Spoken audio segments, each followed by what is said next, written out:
Hi. One of the new 2020 releases with which I recently caught up was Greed, a satirical comedy by Michael Winterbottom.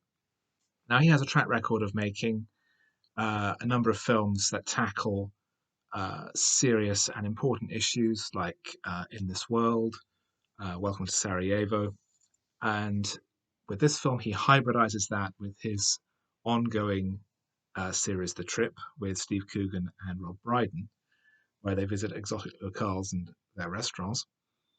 And this is the story of a billionaire retail magnate, Richard McCready, who is a very, very thinly veiled burlesque on Philip Green, who is celebrating his 60th birthday amid a lavish uh, event taking place on Mykonos, where he's holding a Roman themed party. He's having an arena built where there's going to be a lion.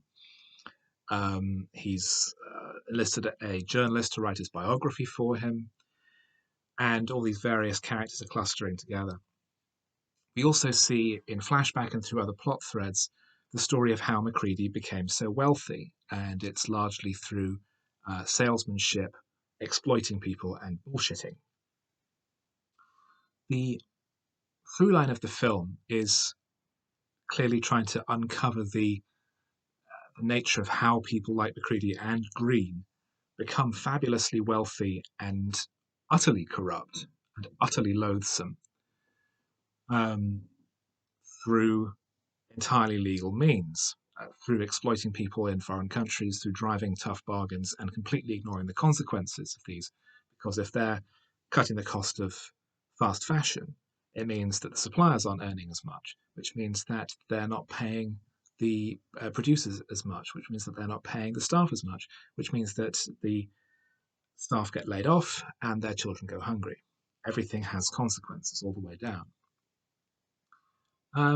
The problem with the film, I would say, is that although its heart is clearly in the right place, and I agree with the ethics of it, although whether I agree with them, probably not a qualitative assessment, um, it has a lot of plot threads and it has a lot of characters, and it's not a particularly long film. There are storylines that don't sufficiently connect up with the rest of the story. There's a running thread about the construction of the arena, where they wind up having to enlist um, local Syrian refugees to finish building it. That tails off and doesn't really go anywhere. The whole Syrian refugee element kind of tails off and doesn't really go anywhere. Yes, this is an issue. Yes, this is something that deserves attention and needs to be seriously addressed.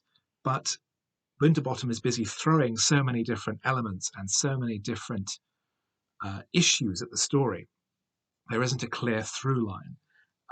If there isn't a clear if there isn't a clear through line of plot, which is a result of the film jumping backwards and forwards in time and following different characters in different parts of the world, there needs to be a through line of argument, and there isn't.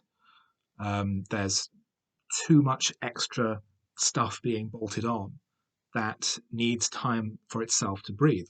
Yes, the Syrian refugee issue needs to be dealt with. Yes, the European labour issue needs to be dealt with. That's an issue for another movie, probably, or another story. He needs to focus on one particular major issue and have that as his through line, and then weave the story around through that. So we have Steve Coogan as the magnate who is utterly loathsome. We have Isla Fisher as his first wife, with whom he is extremely close. David Mitchell in a rare film role, and nice to see him outside the south of England, as his biographer. And it's a very David Mitchell performance. He's basically playing Mark. He's basically playing a more successful um, bearded Mark. Um, there is there is yet another subplot about um, Macready's eldest son, played by Asa Butterfield, having an Oedipus complex about killing his father and seducing his father's second wife, his stepmother. Uh, there are so many actors. I mean, Stephen Fry appears as a cameo and doesn't appear to recognise the fact that one of the other actors looks exactly like the guy who's with them on QI. There's so much going on. There is so much content. The movie either needs to be longer or it needs to be more focused. And the compromise it reaches means that it's not really satisfactory as a whole. Um, and even though it has at least two Taskmaster contestants in the cast that I can think of, Tim Key is the foreman of the arena building, and I've forgotten his name as the lion tamer. um, the result is less than satisfactory.